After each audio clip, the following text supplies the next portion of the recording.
정치 맞수다 시작하겠습니다. 오늘은 김종혁 전 국민의힘 최고위원, 김병욱 전 더불어민주당 의원과 함께하겠습니다. 어서 오세요. 안녕하세요. 네, 안녕하세요. 안녕하세요. 어제 헌재에서 있었던 윤석열 대통령 탄핵 심판 7차 변론 얘기부터 시작을 하겠습니다. 먼저 윤 대통령과 친분이 두터운 이상민 전 행안부 장관이 증인으로 나왔습니다.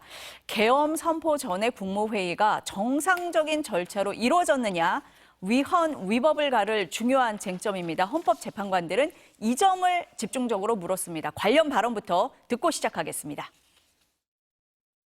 참석하시는 분들이 내가 지금 국무회의를 하고 있구나 이런 생각을 못 하셨던 것 같거든요. 근데 증인께서는 이게 지금 국무회의라고 생각을 하셨던 건가요? 그렇습니다. 이번 국무회의처럼 실질적으로 국무위원들끼리 열띤 토론이나 의사전달이 있었던 것은 처음이었고요. 오영주 장관의 얘기를 들어보면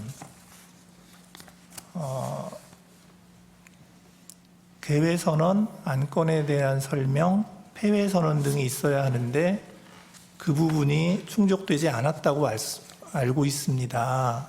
이렇게 얘기를 하거든요. 개회선언은 당연히 없었고요. 당시 얘기를 들어보면은 개회선언 없었고 안건 배포 안 됐고 회의록 작성 안 됐습니다. 국무위원들이 서명하는 부서도 없었다. 이렇게 나와 있고요. 한덕수 총리 최상목 권한대행 국무회의로 보기 어렵다라고 얘기를 했었는데 어제 이상민 전 장관만 지금 다른 얘기를 하고 있는 것 같은데 김 최고위원님은 어떻게 보셨습니까? 보도에 따르면 이제 6명만 먼저 불렀다. 그래서 총리하고 그다음에 국방장관, 그다음에 법무장관 등등 이렇게 6명 먼저 불렀다잖아요. 그래서 오면서 아무도 모르게 와라, 집사람도 모르게 오게 해라라고 했다고 이제 검찰에서 이분들이 진술을 했는데, 그다음에 한덕수 총리가 안 됩니다. 그래도 국무회의 거쳐야 됩니다. 그러니까 그래서 이제 불렀다는 거죠, 나중에. 그렇죠. 마지막에 오영주 장관이 온 게 10시가 넘어서 그래서 5분 동안 얘기하고 이제 내려가서 했다는 건데, 이 법적으로는 문제가 있는 건 분명한 것 같아요. 왜냐하면 저도 찾아보니까 대통령의 국무회의의 모든 내용은 의정관이 기록을 하도록 돼 있고 모든 것을 문서로 해야 된다. 그리고 거기 보니까 충분히 토론이 이루어져야 된다 이렇게 돼 있더라고요. 그리고 거기에 이제 부서를 해야 되는 거고. 근데 그런 부분들이 다 건너뛰었잖아요. 그러니까 그것을 예를 들면 우리 언론사에서 회의를 할 때 아니면 이사회에서 회의를 할 때 10명이 정족수가 있어야 된다. 그런데 5명만 회의를 하고 나서 나중에 대통령 말씀에 따르면 나중에 통보하면 되는 줄 알았다 이렇게 얘기를 하시니까, 그럼 5명이 회의를 하고 나서 나중에 5명한테 통보해서 이게 효력이 있느냐 이런 문제잖아요. 그러니까 그거는 될 수가 없을 것 같아요. 그래서 대통령 본인이 난 나중에 통보하면 되는 줄 알았다라는 식으로 얘기를 했다고 그러니까, 그러면 이거는 오히려 이게 문제가 있다는 걸 그냥 시인하신 게 아닌가 이런 생각도 들더라고요. 이상민 전 장관은 어느 때부터 열띤 토론이 있었다 이런 얘기도 했습니다. 김 의원님은 어떻게 들으셨어요? 예, 전혀 기존에 우리가 보도를 통해서 알던 거와는 다른 말씀을 하신 거 아니겠어요?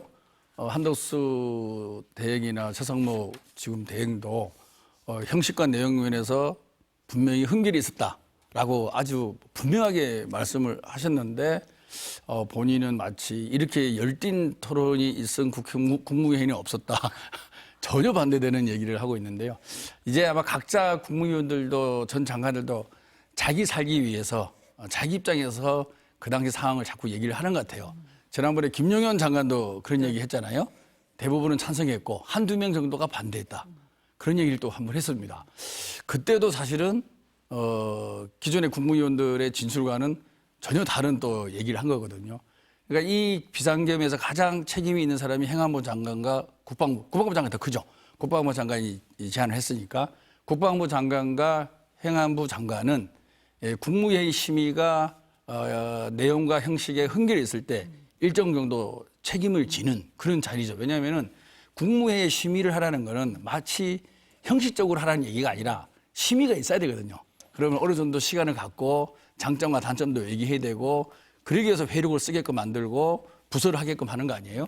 그런데 회의 시간이 짧았다 그러면은 회의를 주관하는 또 회의록을 작성하는 책임이 있는 행안부 장관은 상당히 문제가 있는 거고, 또 계엄을 건의한 국방부 장관도 어려움에 처할 수 있는 거죠. 그래서 이 비상계엄의 가장 책임이 큰 두 두 장관은 마치 찬성하는 사람들이 많았고 열띤 토론을 했고 이 회의가 마치 심의를 거친 국무회의다. 그렇게 진술을 하는 것 같은데요. 우리 김종혁 최고위원도 말씀하셨지만 이 너무나 흠결이 많은 회의잖아요. 비상계엄 조건에도 안 맞고 회의록 작성도 안 돼 있고 부서도 안 돼 있고 국회에 통과도 안 했습니다. 아무것도 이 내용과 절차를 만족시키지 않는 분명한 문제 있는 비상계엄이고 국무회의임에도 불구하고 책임 있는 두 장관만 다른 국무위원들과 다른 얘기를 하고 있지 않을까라고 생각하는데 모르겠습니다. 또 다른 국무위원들이 네. 마치 자기들이 들러리였다. 그때 찬성을 했으면서도 들러리였다는 것을 강조하기 위해서 국무회의가 대충 진행됐다 이렇게 진술하는지는 모르겠는데 현재로 봐서는 이상민 전 장관과 국방부 장관의 진술이 더 신빙성이 없지 않을까 떨어진다 그렇게 생각하고 있습니다. 어제 헌재에서 지금 두 분이 말씀하신 것처럼 국무회의 절차에 대해서 재판관들이 많이 물었고 또 하나 쟁점이 됐던 게 언론사에 대한 단전 단수 지시였어요. 계엄 당시에 언론을 마비시키려고 했느냐 이 부분 굉장히 중요한 사안 아니겠습니까? 그런데 이상민 전 장관은 대통령으로부터 지시를 받은 적은 없다. 다만 대통령 집무실에 들어갔더니 원탁에서 쪽지를 몇 개 멀리서 봤는데 소방청 단전 단수 내용이 있었다. 그래서 걱정이 돼서 소방청장에게 전화해서 국민안전 챙기라고 얘기를 했다. 이렇게 답했습니다. 그런데 소방청장의 답변은 달랐습니다. 먼저 들어보시겠습니다. 큰 사건 사고 접수된 거는 없는지 어떤 각종 시위나 충돌 같은 상황은 없는지 그런 상황이 전반적으로 궁금해서 제가 경찰청장과 소방청장이 차례로 전화를 했습니다. 만일의 경우를 대비해서 국민의 안전에 대해서 최우선적으로 그리고 꼼꼼히 챙겨달라는 취지에 당부를 한 거고 언론사 5곳을 말씀을 하시고 그 경찰 이야기를 하고 요청이 오면 적절한 조치를 취하라 이런 뜻으로 그때 전화를 받고 옆에 있던 우리 그 간부들도 제가 아마 단전 단수가 소방 업무냐 할 수 있느냐 물었는데 아니라는 이야기를 저에게 했기 때문에 먼저 최고위원님 네. 어떻게 들으셨습니까? 이상민 장관의 주장이 별로 논리적이지 않죠. 왜냐하면 그 언론사 전체도 아니고 특정 언론사 5개를 찍어서 거기에 단전 단수를 해라. 더구나 계엄 상황에서 그러면 최소한의 법률적 상식을 가진 사람이라면 이게 뭐지? 왜 언론사에 단전 단수를 왜 해? 그것도 전체가 아니고 이런 생각을 하게 될 거 아니에요. 근데 그걸 대통령한테 지시받은 것도 아니고 멀리서 쪽지에 있는 걸 봤는데 갑자기 돌아가다가 거기 전화를 해서 이게 물어봤다는 거 아니에요. 근데 그 물어본 이유도 충돌이 있을까 봐. 충돌이 있으면 경찰한테 물어보는 걸 알겠는데 소방청에다가 왜 시위 상황을 소방청에서 관정하는 것도 아닌데 거기다 물어보는 것도 말이 안 되는 데다가 소방청장은 구체적으로 얘기를 하고 있잖아요. 5개 언론사를 얘기하시면서 단전 단수를 얘기해서 자기 옆에 있는 사람한테 야, 단전 단수가 우리 업무 아니지 않느냐라고 이렇게 물어봤다고까지 얘기를 하잖아요. 그러니까 지금 똑같은 일들이 계속 벌어지고 있는데 언론도 마찬가지인데 사실 그 헌법재판정에서 네 말이 옳아 내 말이 옳아라고 얘기하는 거 별 의미가 없어요. 왜냐하면 예를 제가 한번 들어볼게요. 음식점에서 우리 둘이 김병욱 의원님하고 저하고 싸우고 있어. 김병욱 의원님이 나는 음식 주문을 안 했다. 그리고 저는 했다. 네. 이렇게 주장을 해요. 그런데 두 사람이 똑같이 얘기했는데 그때 내가 덜 맵게 해주세요라고 주장을 했습니다. 그때 얘기했습니다. 난 그런 얘기 한 적 없습니다. 이렇게 얘기를 하는데 문제는 밖에 있는 사람이 그때 그 방에서 오더를 받았는데요. 주문을 받아서 제가 주방에다 갖다 줬는데요. 주방에서 음식을 만들고 있었는데요. 그러면 여기서 많이 싸우는 게 무슨 의미가 있겠습니까? 밖에서 실제로 뛴 사람들. 그러니까 국회에 체포조를 출동 시키지 않았습니다라고 얘기하는데 실질적으로 국회에서는 무슨 자기들끼리 가서 경찰하고 연락하면서 5명씩 해서 15인 체포조를 만들자. 의원들 끌고 나오면 거기서 싣고 가자. 이런 얘기를 하면서 다 움직이고 있었는데 여기서 헌법재판소에서 그 명령을 했느냐 안 했느냐라고 따지는 게 사실상은 별 의미가 없는 그런 논쟁이어서 저 무슨 애들 장난도 아니고 저렇게 얘기를 하나 생각이 좀 들긴 하더라고요. 김 의원님은 어떻게 들으셨습니까? 네, 저도 네. 비슷한 얘기인데요. 네. 이 소방청장이 뭐 독심술이 있거나 신통방통한 능력을 가진 게 아니잖아요. 네. 언론사 5곳 이것도 포함됩니다. 윤석열 정부를 비판을 많이 해왔던 5군데를 딱 찍어서 얘기한 거 아니겠어요? 소방청장이 5개 언론사를 얘기했다는 것 자체는 상당히 통한 내용의 구체적인 것을 알고 있다는 거 아니겠습니까? 그런 면에서는 당연히 소방청장의 진술이 훨씬 더 신빙성이 높은 거고, 어찌됐든 그날 비상겸 즈음해서 각 부처의 쪽지가 나갔다는 거 아니겠습니까? 최상목 부총리도 그러고 아마 이건 아마 행안부 장관 관련된 쪽지일 거예요. 근데 본인은 보기는 봤는데 대통령 지시는 아니고 보기는 봤는데 전화는 안 했다. 근데 전화 받은 사람이 분명히 있는 거예요. 전화는 했죠. 했는데 전화는 내용이 했는데 그 다르죠. 내용은 이제 지시를 안 했다. 예. 예. 근데 지시를 받은 사람은 아주 정확하게 디테일하게 언론사 5군데까지도 기억을 하고 있지 않습니까? 그건 당연히 뭐 헌법재판소에서 소방청장의 의견에 손을 들어주고 소방청장이 그 5군데의 언론사와 단전단수란 단어를 어떻게 알았겠습니까? 그거는 그때 통화한 사람밖에 없는 거죠. 같은 장소에 있지 않았으니까. 네. 그거는 누가 보더라도 네. 행안부 장관과의 통화 속에서 그 내용이 나왔으리라고 생각할 수밖에 없죠.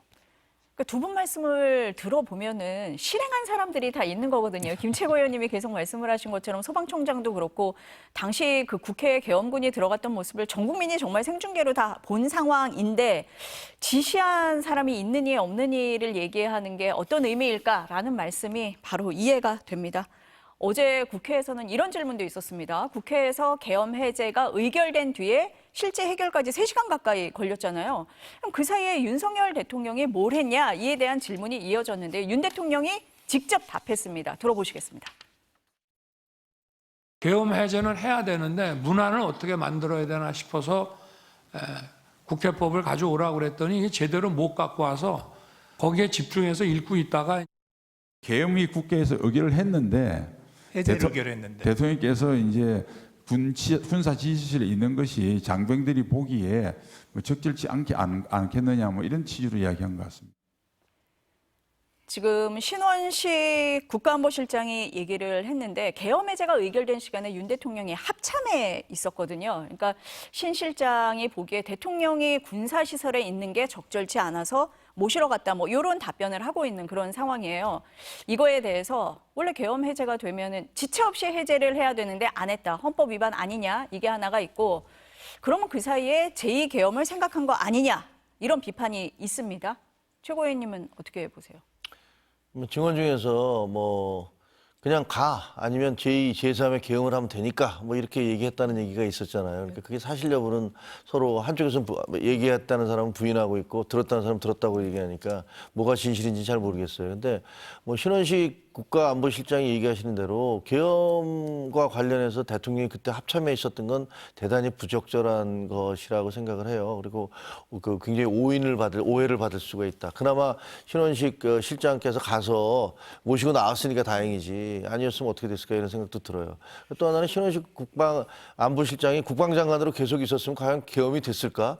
뭐 이런 생각도 들기도 하고요. 그리고 그냥 이게 사실 저희가 뽑은 1호 저희 당의 1호 당원이라서 제가 참 논리적인 모순을 지적하기가 좀 거북살스럽긴 한데, 뭐 그래도 그 있는 건 있는 거니까 말씀을 드리면 논리적으로 말이 안 맞아요. 왜냐하면 대통령이 뭐라고 그러셨냐면, 아니 내가 그 실패할 거 알면서 계엄을 했다 이렇게 얘기를 하셨잖아요. 그랬죠. 예. 그 국회의원들이 다 거부권 행사하면 실패할 건데 아는데 내가 뭐 얼마나 이걸 밀어붙이려고 했겠냐. 그러면 그런데 계엄 해제 통과시켰더니 그때서야 국회법을 찾아보면서 이게 계엄 해제가 어떻게 될 거를 내가 고민을 했다? 이거 말이 안 되잖아요. 그럼 아예 애초부터 나는 그냥 경고를 하기 위해서 계엄을 하기 위해서 이게 그 계엄을 했다라면 그러면 바로 거부권이 행사됐을 경우에 어떻게 내가 해제를 해야 되는 것 그런 거 아무것도 안 살펴보고 그냥 했다? 그 논리적으로 말이 안 되잖아요. 그래서 저는 저 말씀은 그래서 저는 대통령이 헌법재판소에 안 나오시는 게 더 나아. 그냥 변호사들을 통해서만 계속 논리를 얘기하는 게 네. 오히려 본인한테 유리할 것 같다라는 생각을 했거든요. 본인이 자꾸 저렇게 얘기를 하시면 논리적으로 앞뒤가 안 맞는 부분들 혹은 뭐 내가 그 선관위에다가 군대를 보냈다라고 내가 직접 명령했다라든가 이건 명백한 헌법 위반이잖아요. 그러니까 그런 얘기들을 자꾸 하심으로써 본인의 어떤 그 알리바이라든가 본인의 논리를 자꾸 깨부수고 있다. 그런 생각이 들어요. 김 의원님은 어떤 부분에 주목하십니까? 네, 이 조항이 사실 우리나라의 어떤 그 계엄과 군인을 동원한 통치에 대한 그런 흑역사가 있지 않습니까? 그거를 방어하기 위해서 비상계엄을 하더라도 국회의 의결을 존중해야 되고 국회가 과반수가 동의해서 비상계엄에 결의를 하면 대통령은 지체 없이 비상계엄 해제를 해야 된다. 우리나라 과거의 흑역사 속에서 만든 나름대로 민주주의를 지키고자 하는 합의의 내용이죠. 근데 그게 지체 없이가 시간이 안 써 있다 그래갖고 지금 뭐 문제 없다 이렇게 주장하는 거 아니겠어요? 그 시간대에 공부했다. 근데 과연 이런 엄중한 시기에 3시간을 공부했다라고 얘기하는 대통령의 말을 어느 국민이 이해를 해 주시겠습니까? 저는 모종의 뭔가 다른 방법이 없을까라고 생각을 한 건 분명한 것 같고요. 제2, 제3의 계엄 얘기도 나왔고 그리고 김용현 장관이 그 얘기도 했던 것 같아요. 중과 부족이라서 어쩔 수 없었다. 네, 그건 뭐냐면은 그 시간 동안에 각 동원할 수 있는 군인과 경찰을 계속 알아봤다는 거 아닙니까? 그런데 숫자가 오면 안 되니까 도저히 이거는 방법이 없는 거죠. 그래서 이런 것들이 좀 더 아마 검찰과 검찰 수사에서 좀 더 보강이 되면 이 공백 3시간의 실체가 나오리라고 보는데요.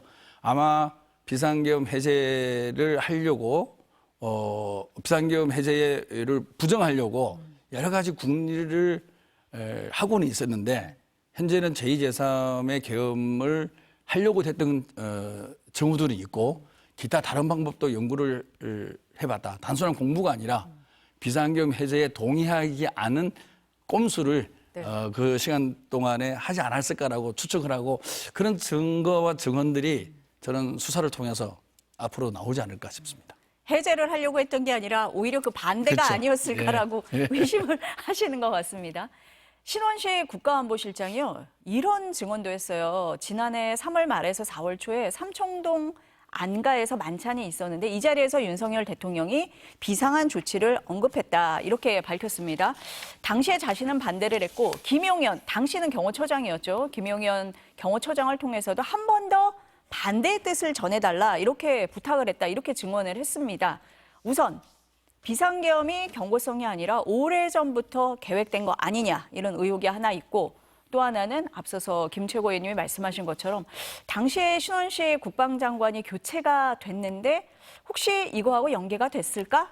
이 부분도 좀 생각이 드는 부분이거든요. 어떻습니까? 왜 자꾸 저부터 먼저 시켜요? 우리 김 의원님 먼저 여쭤볼까요? 아이고, 근데, 이게 참. 네. 이게 대통령이 그 계엄을 하시는 이유로 그 민주당의 다수당의 폭압 때문에 내가 정말 견딜 수가 없었다라고 얘기를 하시잖아요.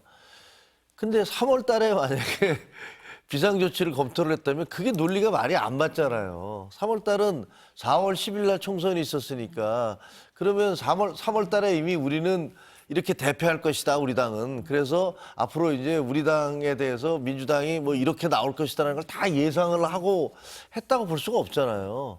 그럼 3월 달에는 그 저희가 이제 그 의정 갈등이 구체화되고, 근데 3월 달에 물론 그 호주 대사 보내고 이런 것들로 해서 상당히 우리가 어려운 상황에 접어든 건 맞지만 결정적인 건 4월 1일 날 대통령의 담화 이후에 의정 갈등 담화 이후에 한 일주일 사이에 저희가 거의 폭락을 했거든요. 그러니까 그런 것이었는데 3월 달부터 이미 비상조치를 얘기를 했다. 그리고 신원식 장관은 그게 군사 그 병력과 관계된 거라고 생각했지만 계엄이라는 생각은 못했다. 뭐 이렇게 얘기하신 걸로 돼 있는 것 같아요. 그러니까 이게 뭐지? 대통령 그럼 왜 벌써부터 3월 달부터 저런 얘기를 했지? 그리고 심지어는 작년 3월이 아니라 재작년 11월 달에도 그런 비슷한 얘기를 했다라는 그런 보도까지 좀 있더라고요. 그러면 대통령은 애초부터 이 생각을 계속하고 있었던 건가? 이게 솔직히 미스테리예요. 그건 뭐 알 수는 없는 얘기지만 어쨌든 그 발언 자체는 굉장히 위험한, 만약에 그 진술이 사실이라면 대통령이 정말로 무슨 생각을 했는지 그게 의아스럽고, 그다음에 그 민주당 때문에 내가 그 못했다라고 얘기하신 것들, 그거는 그 이전 선거 이전부터 그런 생각을 하고 있었다라는 증명이기 때문에 그것도 말이 좀 안 맞는 것 같고, 이래저래 좀 많이 꼬이게 되는 거고요. 신원식 장관을 바꾼 것도 그래서 그런 거 아닌가. 원래 비례대표로 국회의원까지 그만두면서 국방장관으로 가신 거고 국방장관 갔을 때는 아 정말 훌륭한 분이다 그래서 많은 사람이 박수 쳤잖아요. 근데 그분을 6개월 만에 바꿔버렸단 말이에요. 갑자기. 왜 바꿨지? 그때 다들 아니 왜 바꾸지? 그리고 왜 경호실장 하던 사람을 그 김영현 실장을 그 국방장관으로 보내지? 이것도 좀 영 이상한데? 라고 얘기를 했었는데 그럼 그때부터 그런 생각을 계속 하고 있었던 건가? 뭐 이런 의심이 가는 거죠. 김 의원님은 어떠세요? 지금 생각해보면 윤석열 네. 대통령이 검찰과 검찰총장이 했던 그 문화를 대통령 되고 나서도 계속 유지하려고 했던 것 같아요. 다시 말해서 명령을 내리면 아무런 이견이 없이 다 따라오잖아요. 거의 왕정의 군주죠. 그런데 대통령이 되려면 국회라든지 또는 사법부의 판단도 구해되고 그런 자체 민주주의의 기본 구조에 대한 이해가 부족하거나 상당히 없는 사람 같습니다. 그러니까 국회에서 의결을 하고 국회가 반대를 하고 이런 부분에 대해서 참지를 못하는 거죠. 이거 내 마음대로 해야 되는데 왜 이렇게 안 되는 거야? 이런 것 때문에 계속 그런 생각을 하신 것 같아요. 야, 이거 뭐 내 마음대로 할 수 있는 방법이 없을까? 그러다 보니까 4월 총선 대피하기 전에도 이런 생각을 하지 않았나 생각도 하고요. 근데 신원식 장관은 이제 부인을 하는데 사실 신원식 장관이 되게 극우적인 발언을 많이 했습니다. 문재인 대통령도 간첩이라고 했었고요. 그다음에 12.12 쿠데타, 그다음에 5.18 비상겸 조치 확대도 미화했던 발언도 했고 심지어는 매국 행위를 한 이완용도 그럴 수 있지 않느냐 이런 얘기를 제가 한 걸로 언론에 많이 봤습니다. 아마 그것 때문에 국방부 장관으로 발탁이 됐겠죠. 윤석열 대통령과 생각이 비슷하니까. 그런데 그렇기 때문에 안가 모임에도 초청을 받은 거 아니겠어요? 근데 본인은 이제 비상한 조치를 자기를 보고 얘기했다는 거예요. 대통령이 자기만 보고. 그래서 아 군을 동원하라고 하는가 보다 느꼈다고 하는데 그것이 계엄일 거라고 생각 못했다. 군을 동원한 계엄 아닙니까? 저는 앞뒤가 말이 안 맞는다고 봐요. 네. 분명히 계엄일 거라고 생각했는데 아 여기서 내가 같이 해야 되나 말아야 되느냐는 고민을 한 것 같아요. 본인의 극우적인 발상과 대통령의 생각이 일맥상통한 건 공감을 하는데 그 이후에 따를 여러 가지 이런 부분에 대해서는 조금 생각이 있었던 것 같은데 그동안의 신원식 전 장관의 발언을 보면 네. 극우적이고 거의 윤석열 대통령과 궤를 같이 하는 그런 부분이 꽤 있었습니다. 그래서 이 부분도 본인은 부인하지만 좀 더 수사를 통해서 밝혀질 부분도 있지 않을까 그런 생각을 해봅니다. 그러니까 어제 헌재에 나와서는 조금 거리를 두려고 한 모습으로도 읽혔다. 김 의원님은 그렇게 보시는 건가요? 그거는 이제 중국 관련된 네. 그런 부분은 또 거리를 뒀었죠. 왜냐하면 이게 신원식 장관이 나름대로 그래도 국방 관련된 그런 전문가 아니겠습니까? 군사 문제와 외교 문제를 정치로 활용하는 부분에 대해서는 본인 스스로도 국익을 위해서 바람직하지 않다. 그런 생각을 하셨던 것 같아요. 그래서 어제 헌재에서 얘기도 중국 관련된 부분에 대해서는 묵비권이랄까 뭐 긍정도 부정도 않은 네. 가정에 대해서는 뭐 얘기하지 답을 안 않겠다. 하겠다. 뭐 이런 식으로 그런 얘기를 식으로 했죠. 얘기한 부분은 아마 그런 부분에 대해서는 나름대로 자기 생각이 있지 않았을까 싶은 생각도 있습니다. 어제 마지막으로 나왔던 증인 2명은 백종욱 전 국정원 3차장과 김용빈 중앙선관위 사무총장이었는데요. 윤 대통령 측에서 이제 줄곧 계엄 선포 이후로 부정선거 의혹을 얘기하고 있잖아요. 이거에 대해서 어떻게 답변을 했는지 먼저 들어보시겠습니다. 부정선거에 대해서는 제가 뭐 말씀드리지 않겠습니다. 좋습니다. 그것은 저희들이 본 부분이 아니기 때문에 부정선거에 대한 뭐 흔적을 찾았나 못 찾았나 이런 정부에서 상당한 돈을 지원해서 저희 선거 서버를 개선하였습니다. 그런 상황에서 22대 국선이 치러졌기 때문에 저희들 입장에서 계속적으로 이 서버와 관련된 이런 부분에 대해서 계속적으로 부정선거 주장이 지금 계속 이루어진다는 것에 대해서는 굉장히 좀 안타깝게 생각합니다. 먼저 답변을 했던 백 전 처장은 선관위 시스템에 일부 취약성이 있다. 이건 인정하는데 부정선거와 관련된 증언은 안 했습니다. 그리고 김용빈 선관위 사무총장은 부정선거 가능성 전혀 없다. 이렇게 일축을 했는데 윤석열 대통령 측에서 이제 계속 부정선거 주장을 하고 있어요. 먼저 김 의원님한테 여쭤볼게요. 어떻게 보십니까? 네. 아 정말 지난 선거도 대통령 선거도 이 시스템으로 치른 거 아니겠어요? 그렇죠. 예, 우리 네. 이재명 대표가 0.73%로 졌습니다. 네. 그런데 그 다음 날 바로 승복을 했어요. 저는 이 부정선거를 주장하는 사람들의 정말 진위를 모르겠어요. 지금 그 선관위의 김용빈 사무총장도 윤석열 대통령이 임명한 사람이고 친구죠. 또 같은 학교의 친구 아닙니까? 근데 부정선거 없다고 계속 얘기하고 있어요. 그리고 재작년 6월부터 9월인가 국정원하고 인터넷진흥원하고 선관위가 합동으로 점검을 했습니다. 그래서 그 점검에서 문제되는 부분이 있는 것은 수정을 하고 그래서 선거를 치른 거거든요. 대선하고 총선을. 그리고 친구인 이분을 통해서 얼마나 많은 확인을 했겠습니까? 우리가 뭐 확인할 수 없지만. 네. 그런데 이렇게 당당하게 나와서 부정선거 없다라고 얘기했고 또 재미난 것은 어제 헌법재판소 심리에서 이 선관위 사무총장이 얘기할 때 대통령이 떠났어요. 저는 그렇게 자리에? 네, 언론 네, 보도를 네, 봤습니다. 네.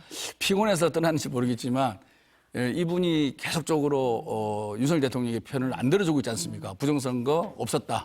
예, 우리 다 점검을 해봤지만 문제 없었다. 그러다 보니까 그 얘기를 듣기 싫은 거죠. 그래서 아마 이게 재미있는 하나의 장면일 수도 있는데 사실 부정선거 얘기는 옛날부터 꾸준히 나지 않습니까? 그리고 우리나라 선거가 기본적으로 수개표를 합니다.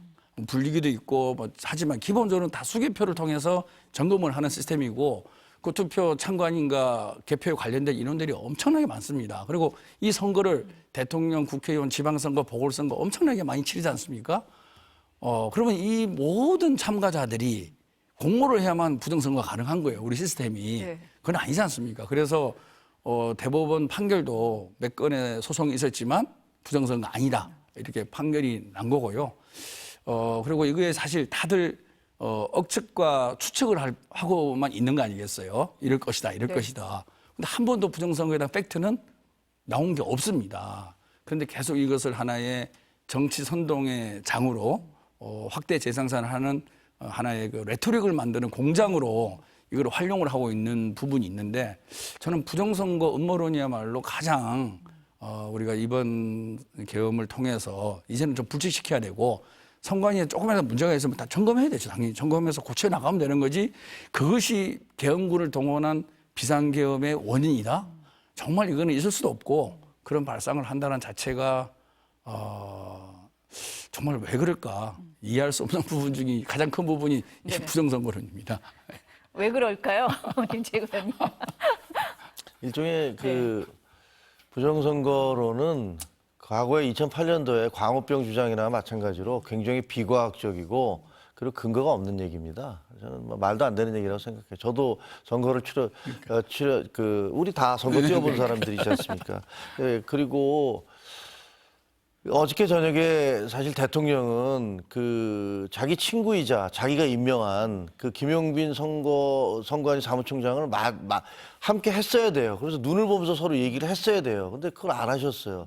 아니 대통령이 만약에 정말로 그렇게 부정선거가 의심이 되신다면 자기 친구고 자기가 임명한 김용빈 사무총장을 불러서 도대체 어떻게 된 거냐라고 물어보셔야 되잖아요. 근데 그 김용빈 사무총장이 국회에서 증언한 바에 따르면 단 한 번도 그런 적이 없다. 자기도 가서 설명한 적이 없다. 이렇게 얘기를 하고 있지 않습니까? 지금 그 국정원에서 3차장께서 얘기하시면서 백 전 차장이 얘기하기를 우리가 들어가 보니까 여러 가지 뚫어보니까 문제가 있더라라고 얘기하는데 그거는 방화벽을 다 풀어준 거잖아요. 그렇죠. 방화벽을 다 풀어준 다음에 들어와서 문제가 있을지 모르니까 한번 해보십시오. 해킹해보십시오 했더니 그중에서 이 4,600개인가 중에서 5%에 해당하는 것을 무작위로 해서 해봤는데 결론은 여러 가지 뚫릴 수도 있다. 근데 뚫리는 흔적은 하나도 없더라. 이거 아닙니까?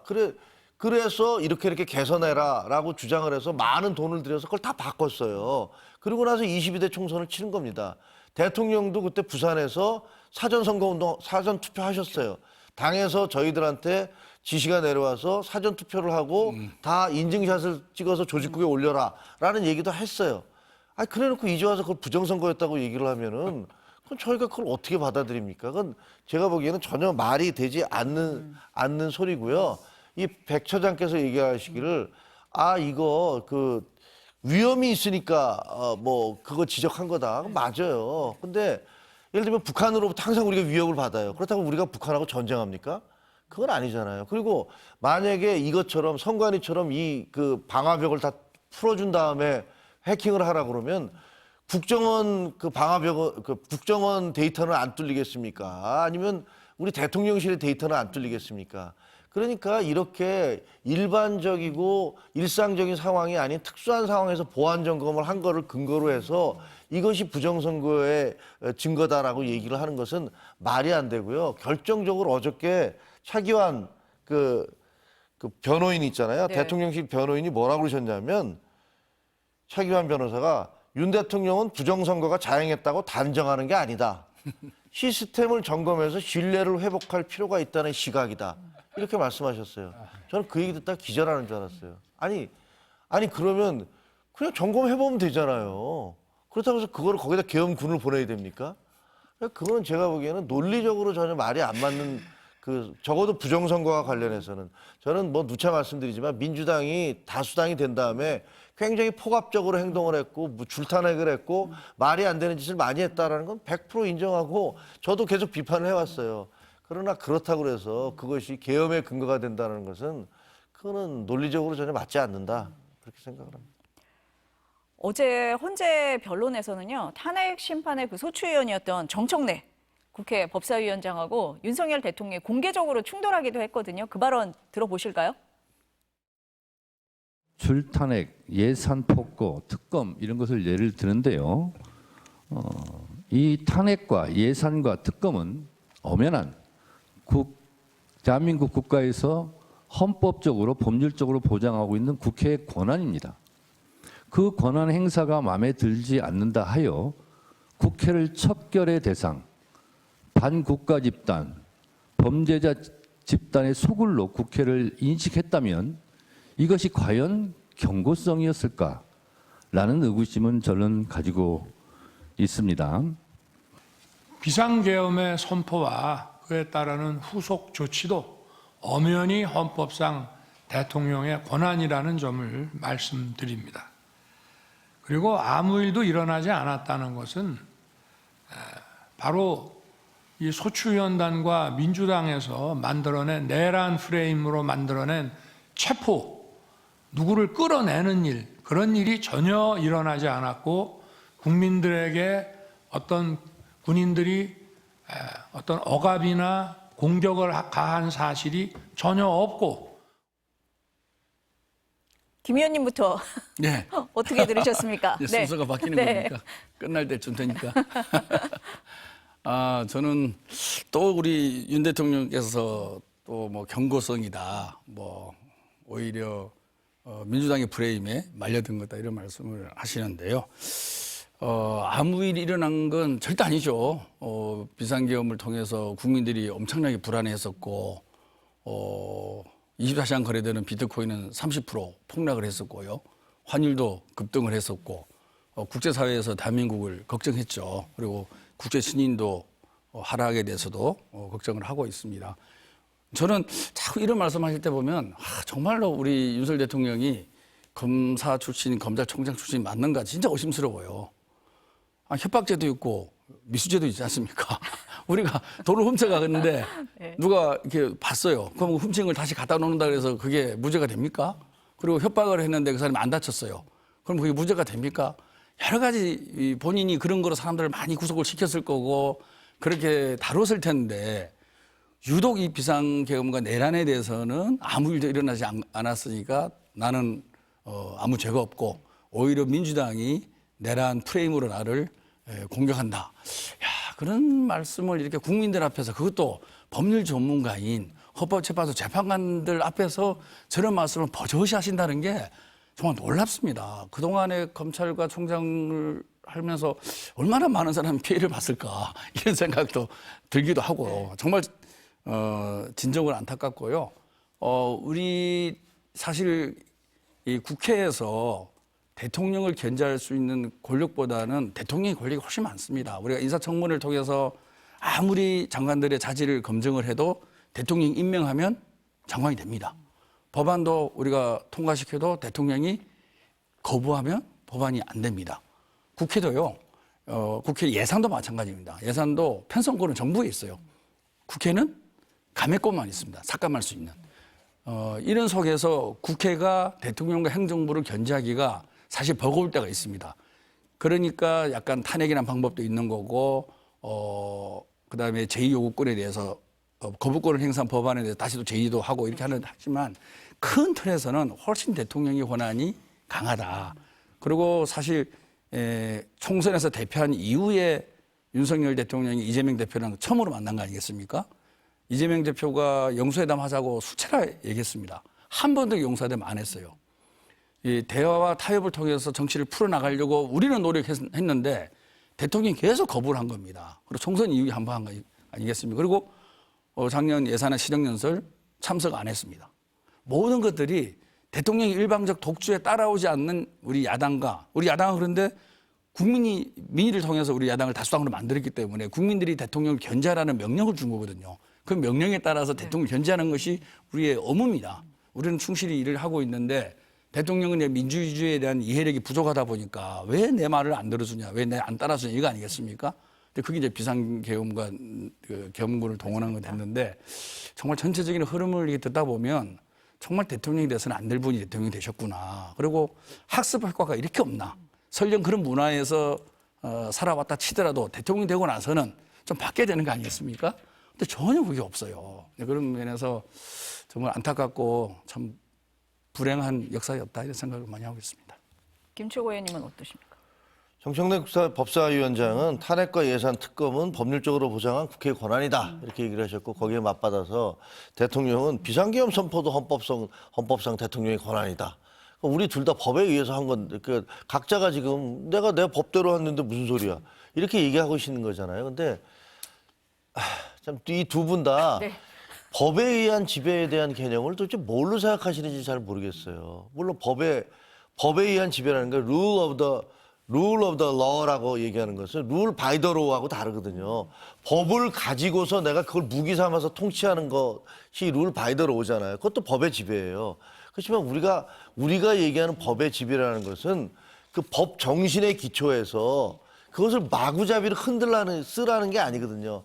그 조항에 있다고 그래서 그걸 마구잡이로 흔들어대는 게 법의 지배가 아니란 말이에요.